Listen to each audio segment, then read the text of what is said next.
لا لا خاوتي، الأدلة باللي كاف خلاص راهي تحت حكم الأقجع ولا تشبوعي وظهر كلش للعالم. بدا رئيس الاتحاد السنغالي عبد الله يفال بتصريحات نارية قبل النهائي وبعده، وكمل عليها البارح العامل تاع الأقجع رئيس لجنة التحكيم في الاتحاد الإفريقي أوليفي سفاري. تخيل واش قال على الأحداث اللي صراو في لافينال على جال السربيته تاع الحارس إدوارد مندي في تصريحات القناة كانال بلوس. قال لهم المنشفة تؤثر على مجريات اللعب، كما أنها لا تعتبر من تجهيزات الحارس التي يلزم أن تكون معه في أرضية الملعب.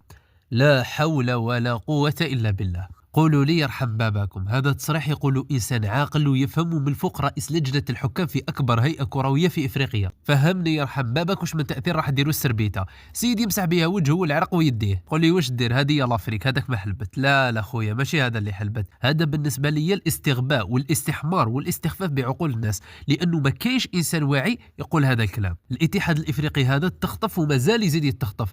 الفساد قبل لا كوب دافريك كان من تحت لتحت، خلاص دوك خرجوا للعيب ديريكت. اهدر ولا ريح، انا ندير اللي في راسي وانت ريح تنتقد. اقسم بالله غير مهازل يبرر للمغرب عيني عينك، ما يقري الناس كامل شافت الفضيحه اللي صارت في الماتش فينال.